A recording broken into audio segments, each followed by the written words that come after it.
Oke. Terus sudah kita taruh rootsnya. Seakan-akan ini sebagai akar pada coklat.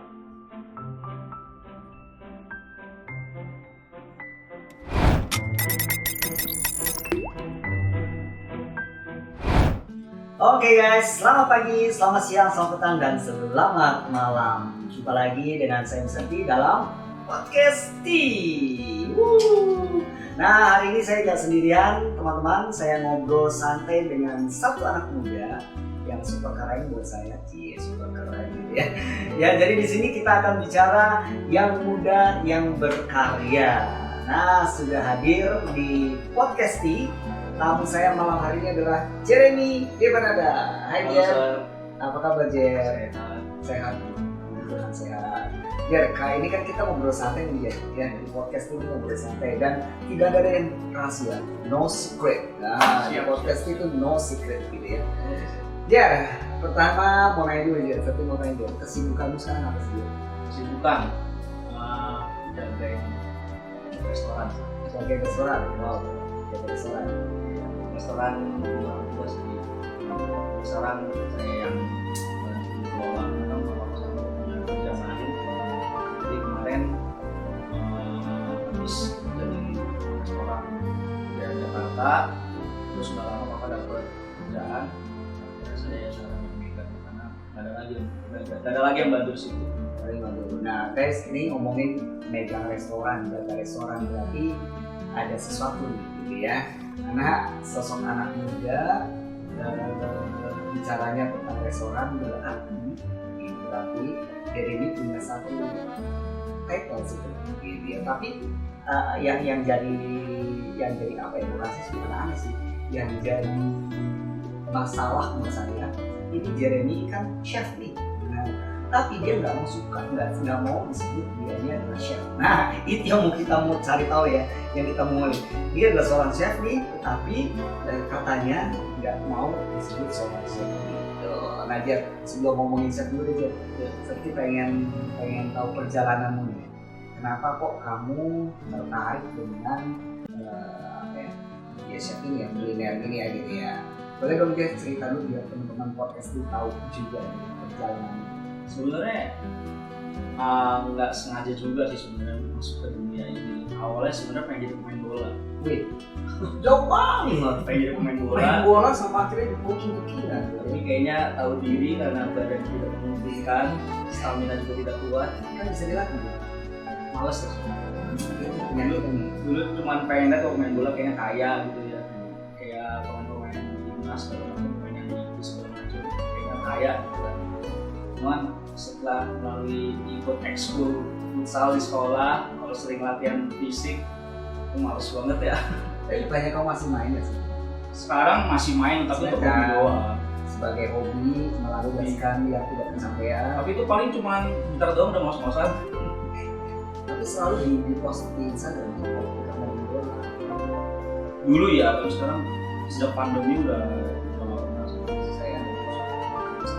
Terus dari main bola nih, kok kiblatnya ya boleh dibilang 180 ya atau lebih derajat muternya gitu loh, sampai ke chef ini. Jadi dulu sebenarnya masak itu salah satu hobi juga.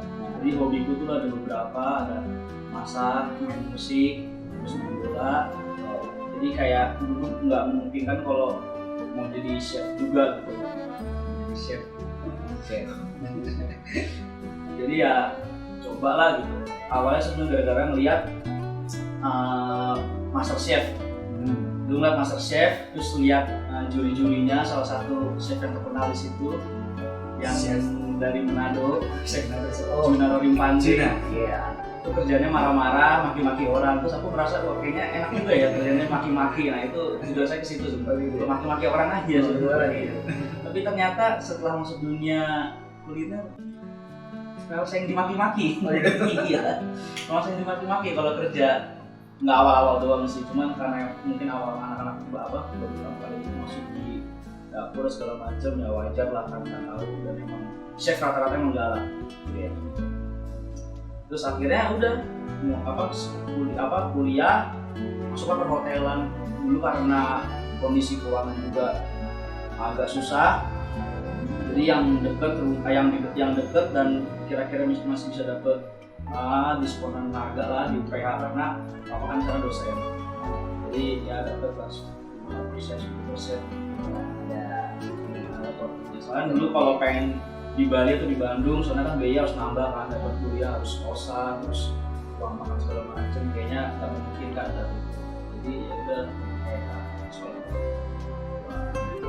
program tapi akhirnya fokusnya di kalau program masih banyak sih di program ada banyak waktu ya. Kalau yang saya dengar sih di universitas lain biasanya mereka ada penjurusan setelah semester 4 ke atas mereka ada penjurusan, ada yang kitchen, pastry, housekeeping segala macam. Cuman kalau di UPH kita nggak ada penjurusan jadi semuanya dapat. Dan bisa di endorse ya.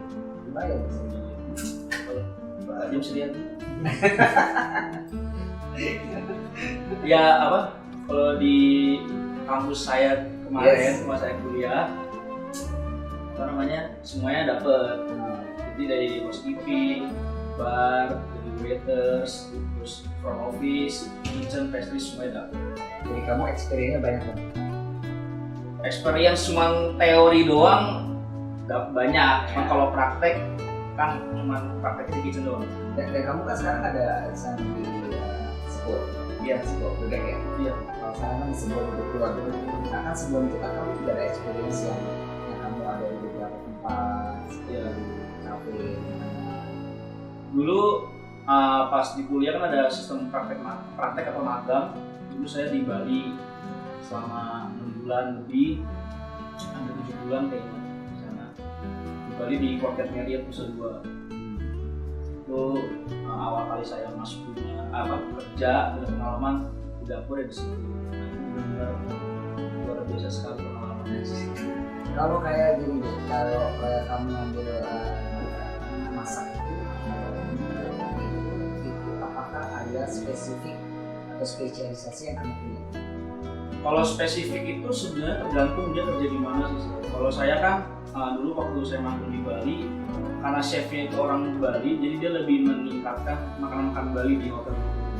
Nah, habis itu saya pulang, lulus kuliah, saya kerja di kafe di Jakarta, itu kafe cukup terkenal di Australia dan di Indonesia tuh cabang yang kelima. Nah, itu makanan-makanan Australia, cuman Australia kan sebenarnya nggak punya makanan ciri khas ya. Jadi istilahnya kalau kita bilang tuh makanan fusion lah, jadi Jepang ada, Korea ada, Indonesia ada, Western juga ada. Nah, selama kamu bekerja itu dengan ilmu yang kamu dapatkan bekerja, sebetulnya yang paling menantang, yang paling menarik buat kamu Apa yang sebetulnya? itu kan banyak kan yang tadi kan konsumsi kan, sebenarnya kamu mesti dapat semua nih, tapi yang paling interest buat kamu nih kan, kalau saya nggak tahu di kampus sekarang kan ketika kita belajar masak itu kita ada banyak ya, ada buat manajemen menunya, ada buat dessertnya, ada buat menunya. Kalau masak sebenarnya saya lebih interest ke kalau bagian tadi plating gitu. Karena lebih kita mainin kreativitas dan seni kita gitu. Makanya saya kalau kerja biasanya dulu di hotel pas saya magang, pas saya kemarin juga di kafe, lebih sering ditaruh di station atau di section di bagian pas atau bagian plating atau checker. Plating nih guys, plating itu wow, saya suka lihat teman-teman. Kalau nanti pengen lihat platingnya jadi bisa mampir loh di Instagramnya. Apa Instagram? Si anak langit. Si anak langit. Wow, Instagramnya si anak langit guys, gitu ya. Nah di situ bisa melihat platingnya jadi yang wow. Dan itu mahal gitu ya. Kalau saya masuk hotel aja kan, dengan menurut saya, cuma satu piring cuma nothing apa gitu ya. Dimakan juga kayaknya nggak nyahin banget gitu ya. Tapi ratusan ribu gitu. Saya bingung. Karena kalau saya sendiri ya, kalau misalnya saya bikin private dining itu, yang saya jual sebenarnya nggak cuma hanya rasanya doang, gitu, tapi experience ketika orang makan, yaitu kan experience yang mereka makan kan salah satunya dari platingnya itu, kreativitas kita terlupakan di piring itu. Jadi kalau saya tuh nganggapnya piring putih itu, kalau bagi pelukis itu kanvas putih gitu. Jadi orang mau gambar apapun ya suka-suka aja, kadang ada gambar yang abstrak segala macam. Nah saya juga, saya melupakan apa yang pikiran saya yang bisa di piring. Jadi misalkan saya kadang lagi sedih atau saya senang, ya berarti platingan itu tergantung mood saya gitu. Artinya seorang chef itu bukan cuma pintar masak, tapi Iya. art, Nah itu artsnya. itu makanya kenapa saya mau dibilang chef. Nah, kenapa ini anak kamu simpan chef? Ketahuannya tadi. Karena not only ngurusin masakannya saja, tetapi ada satu yang luar biasa yang seni tadi ya, dengan karya seni yang ditumpahkan ya, bagikan kanvas untuk piring. Betul. Jadi guys, kalau pengen lihat platingannya Jeremy yang keren-keren, mampir di Instagramnya si anak ini. Kalau gitu nanti boleh dong Jaya, hari ini kita melihat dari kamu ya. Nah nanti guys ya, kita akan minta nanti Jeremy untuk coba deh memperagakan gitu karya maha karyanya Jeremy gitu ya hari ini buat podcast nih gitu hari ini ya. Nah biar masih ngobrol lagi nih, ngomong lagi nih ya. Sekarang kan kamu ada satu usaha khusus ya dari kemarin, dari experience yang kamu lakukan dari beberapa kafe dan sebagainya. Sekarang sudah ada di Sego Bebek Kulon gitu ya. Nah itu sudah sih tanda tanya sih, tanya orang itu dan kemarin juga sempat kita ngobrol gitu ya. Jadi sebenarnya Sego Bebek Kulon itu ada di Gading Serpong aja ya? Iya, ya guys, ada di Gading Serpong. Sego Bebek Kulon ada di Gading Serpong, tepatnya di Koberil. Sedang produk di Jogok. Kenapa sekarang akhirnya konsen ada di situ? Selain tadi ya, kalau cerita itu dari papa, tapi kan kamu sekarang fokus ke sana. Sebenarnya kalau alasannya itu sih karena emang mau nggak mau saya harus terjun dari sekarang untuk bantu usaha papa. Karena saat itu mama papa itu bilang kalau kamu nggak mau sekarang, nggak mau berhenti kerja, maksudnya nggak mau bantu di sini, ya mending tutup aja gitu restorannya, karena nggak ada yang jagain. Karena kan sekarang mama papa udah nggak di situ kan. Kalau dulu waktu aku kerja di sekolah ada mama ada papa yang ngurusin. Sekarang papa udah ada kerjaan di luar kota, papa bilang begitu. Jadi aku mikir dulu, wah sayang juga ya kalau misalkan udah hampir 9 tahun tiba-tiba ditutup, kayaknya agak sayang gitu. Ya udah deh berkorban lah.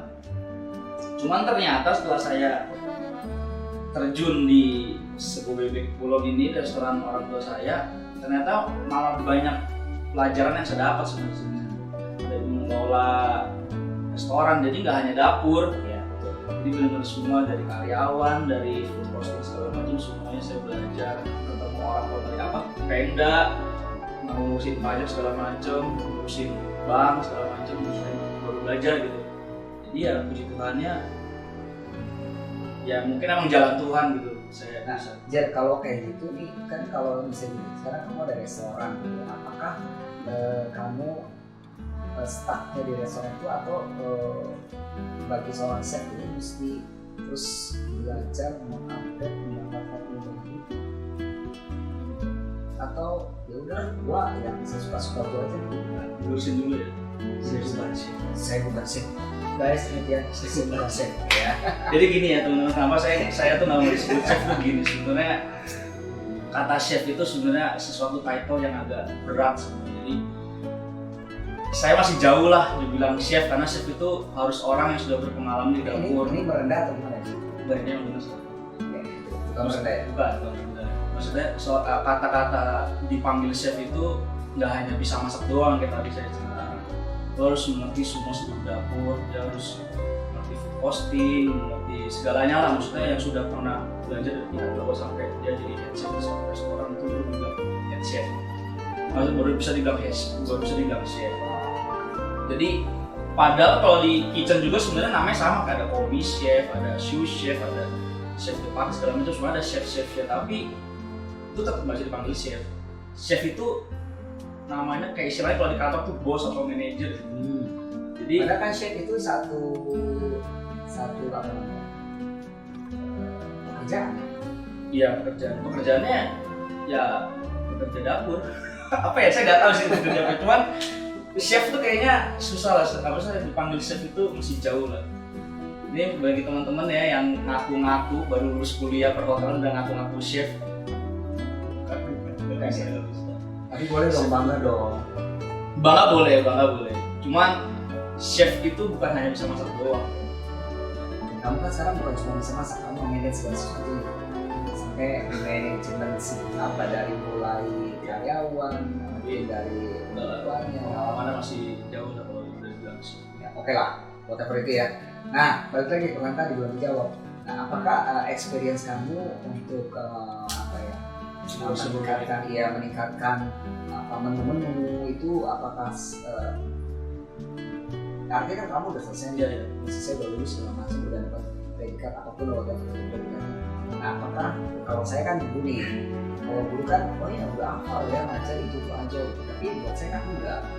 So saya mesti ngajar misalnya materi yang sama nih. Kalau pas saya kan di matematik nih, saya ngajar persamaan kuadrat dari tahun ke tahun ya persamaan kuadrat begitu aja. Tapi kan enggak cuma dulu udah ngasih ke anak persamaan kuadrat gitu, tapi saya mesti mengulik lagi supaya menjadi ada plus. Berarti kalau di tempatmu juga berarti untuk experience mendapatkan menu-menu yang baru.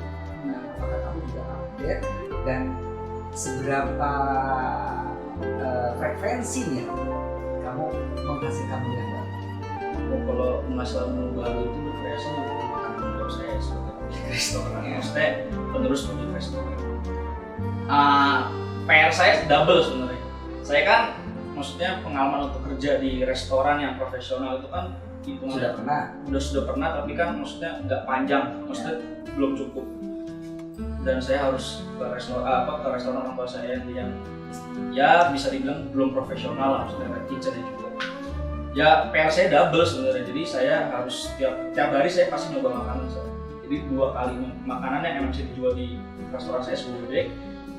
Satu makanan yang buat knowledge saya sendiri gitu. Jadi saya cari di buku misalkan kayak di Michelin Guide atau misalkan ada di Instagram segala macam buku yang restoran fine dining di luar negeri atau di Indonesia. Ya saya bikin ulang terus dengan platingan yang saya otak-atik sendiri gitu, segala macam. Ya artinya kan sama kan kayak misalnya penyanyi gitu ya. Iya. Kemarin tamu saya kan juga seorang anak muda yang nyanyi gitu ya. Dia juga mengkaryakan lagu, membuat lagu baru gitu kan. Nah, berarti kan seorang Jeremy juga menciptakan terus gitu ya. Itu harus tiap hari, saya tiap hari. Tiap hari? Mulai sejak saya mulai 2 tahun lalu ya di SBB itu saya tiap hari pasti bikin minimal 2 menu everyday. Nah itu menu apa? Bisa untuk biasa untuk dessert atau untuk yang menunya?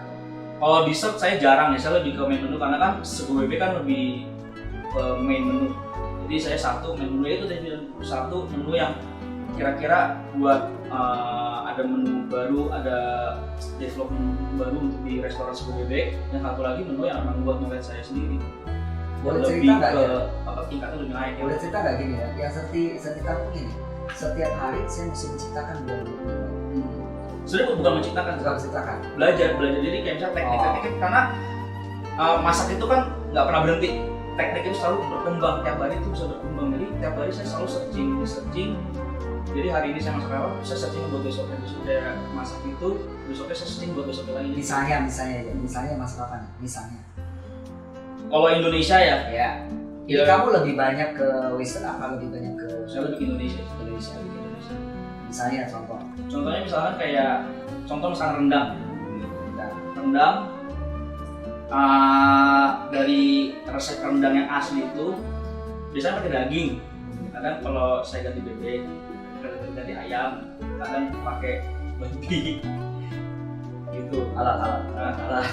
Nah, satu lagi mungkin dengan menu yang sama, tapi dengan kondimen yang lebih high class. Jadi lebih ke next step gitu. Makanan rendang itu lebih next step, jadi packingannya lebih bagus. Wow. Misalkan jual kayak rendang, misalkan dari daun singkong yang dibikin crumble, dibikin powder, atau nggak misalkan nasinya mungkin dijadiin puree segala macam gitu. Nah itu kan berarti yang kau ciptakan setiap hari 2 menu itu berarti nantinya akan publish ke konsumen juga ya? Kebanyakan ya. Ya. Kebanyakan ya. Jadi kalau gitu menu di restoran kamu berapa terus? Sejak saya pegang itu setiap 3 bulan sekali pasti ada development. Wow. Jadi kayak ada perputaran menu lah. Jadi tapi menu yang utama nggak saya otak-atik. Jadi kayak misalnya menu tambahan yang 13 kali selalu saya selalu saya rotasi terus. Tapi next berikutnya kita. Nah, guys teman-teman jangan lupa nih Jeremy sudah memberitahukan bahwasanya setiap harinya seorang apa disebutnya berarti ya seorang Jeremy Dewananda lah, seorang Jeremy Dewananda selalu mengupgrade menu. Jadi ternyata untuk terus meningkatkan kualitasnya dan meningkatkan famousnya, maka setiap hari ada peluang mencintai. Jadi jangan salah, jangan salah. Bener ya, jangan salah ya, jangan salah kalau kalian nanti mampir di sebuah gitu. Nah, kita penasaran nih dengan platingannya Jeremy ya. Gimana nih kalau kita mau sama-sama melihat Jeremy membuat satu plating yang luar biasa, yang membutuhkan not only knowledge tentang makanannya, tetapi juga knowledge tentang arts. Gimana aja? Boleh kalau kita hari ini membuat di sini di podcast ini khusus, Jeremy akan memberikan sajian bagaimana membuat plating di sebuah piring yang artinya nanti makanannya menjadi mahal. Oke guys, jangan kemana-mana, tetap ada di podcast ini. Kita melihat platingannya Jeremy untuk makanan apa aja? Saya kali ini dessert. Makanannya dessert. Kita lihat sekarang. Check it out. Oke guys, sekarang kita akan lihat mulai Jeremy untuk membuat demonstrasi platingnya. Silakan Jer. Oke, ini saya kasih tahu dulu kondimennya ada apa aja. Di sini ada lemon cake, terus ini ada sus atau kue sus. Terus ini ada macam-macam coklat. Ini ada coklat soil. Soil adalah ini coklat kayu, coklat lock. Ya, ini ada coklat root. Kenapa ini namanya soil, ini namanya lock, ini namanya root? Karena emang coklat yang dibentuk seperti kayak batang. Ini kan kayak batang, ini kayak akar, emang dibikin seperti akar bentuknya. Yang ini soil kenapa? Karena bikin kayak seperti tanah ya. Ada teknik-teknik tertentu. Oke. Sip. Oke, sekarang kita mulai. Pertama-tama untuk base-nya kita taruh lemon cake-nya.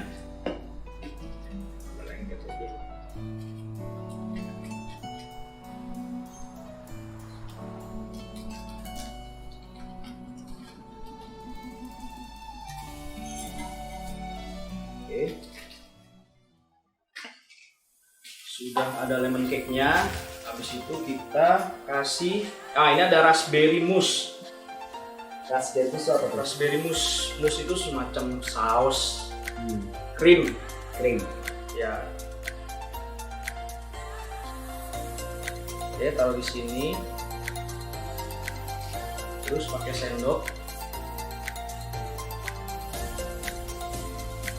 Ini nggak perlu terlalu rata segala macam. Ini nanti bakal ditambahin anyway.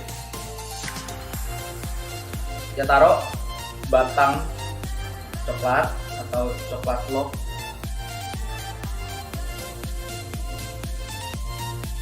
Oke. Nah, ini kan bolong. Taruh lagi mousse-nya.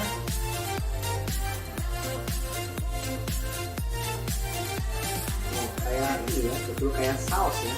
Tapi itu krim ya, ini krim.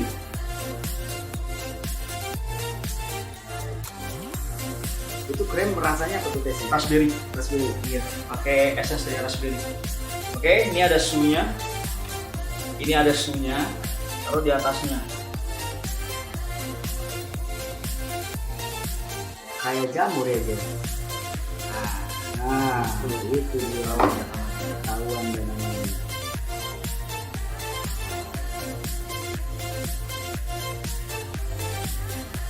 Oke. Habis itu kita taruh roots.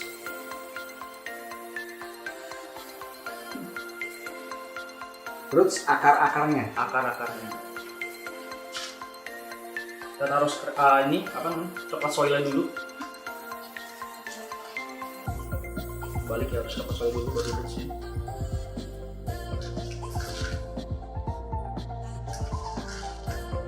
Itu sengaja jamurnya satu nggak dipasang. Enggak. Sisanya Jamurnya malanya hilang. Oh iya, dipetik sama seseorang gitu. Iya. Oke. Terus sudah kita taruh rootsnya. Seakan-akan ini sebagai akar pada coklat.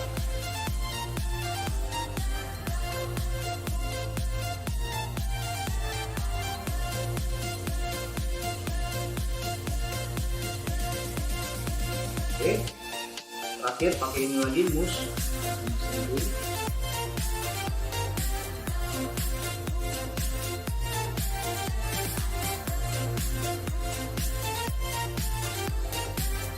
Wow, ini kelihatan ada di piring itu jamu dengan akar-akar pohon. Sudah selesai. Ini Ini namanya magic mushroom. namanya magic mushroom. Ini sebutannya magic mushroom. Kenapa magic mushroom? Bukan magic mushroom yang buat nge-fly atau mabuk buat dibalik, bukan. Nah, magic mushroom ini karena ini mushroom yang manis, karena ini dessert. Jadi bentuknya seperti mushroom, seperti jamur, seperti tanaman yang tanah yang ada jamurnya. Tapi rasanya manis. Biasanya kalau jamur tuh rasanya nggak ada rasa kan. Rasa jamur, tau lah rasa jamur. Nah, tapi ini rasa manis, ada rasa raspberry-nya, ada rasa coklatnya, ada rasa lemon dari cake-nya. Oke, nah ini apa tadi namanya Jer? Magic mushroom. Magic mushroom, teman-teman. Please look at this is hasil karyanya Jeremy dengan magic mushroom. Yang kalau di hotel-hotel harganya expensive ya, harganya mahal guys kalau di hotel-hotel ya. Dan hari ini di podcast ini Jeremy membuat khusus buat kita semua, bahkan semua orang di sini akan dapat magic mushroom dari Jeremy. Nah, guys, di sini kita akan tutup podcast ini pada saat ini dengan yang muda yang berkarya. Inilah sosok dari seorang Jeremy Devananda. Jer, ada pesan terakhir nggak? Closing statement buat kita semua yang ada di podcast ini tentang apa yang namanya? Tentang karya seorang anak muda. Jangan Karya. Iya, buat kamu ada statement apa gitu? Buat kita semua. Intinya untuk teman-teman yang mau mulai berkarya, jangan takut kalau orang-orang mencibir atau menjudge segala macam. Ya pokoknya bikin aja gitu, misalnya bagus atau jelek, bisa belakangan. Oke, itulah dari Jeremy Devananda dan teman-teman. Sampai di sini podcast ini untuk episode kali ini. Jangan lupa kita terus tetap ada di protokol kesehatan ini karena saya sudah divaksin ya, jadi kita so close gitu ya. Padahal enggak, ya. Kita saya udah divaksin, jadi tetap teman-teman ikuti protokol kesehatan yang dianjurkan oleh pemerintah buat kita semua dengan 5M ya. 5M. 1. Selalu menggunakan masker. Kalau kita mau kemana pergi, kita harus pakai masker gitu ya. Jadi bawa maskernya dan kita akan menggunakan masker. M yang pertama, gunakan masker. Dan M yang kedua, always cuci tangan pakai sabun. Kalau kita habis memegang barang atau akan memegang barang atau sebagainya. Dan selalu jangan lupa membawa hand sanitizer di tas kita kalau kita pergi. And then yang ketiga, M-nya adalah menjaga jarak. Ya, kita terus menjaga jarak. Hindari dari kerumunan orang, ya. Jadi nggak perlu kumpul-kumpul. M yang keempat adalah kita tetap meningkatkan stamina hidup sehat dan bugar dengan cara apa? Berolahraga, makanan sehat yang hari ini kita belajar gitu. Ini makanan sehat loh, Bob. Ya, makanan sehat cuy, gitu ya. Makanan sehat gitu ya. Dan M yang kelima, tetap mengandalkan Tuhan dalam doa. Sekian podcast ini. Sampai ketemu lagi di podcast berikutnya. Saya Wisati dan Jeremy Devananda. Sukses terus ya, God bless. Sampai ketemu. Bye bye. See you.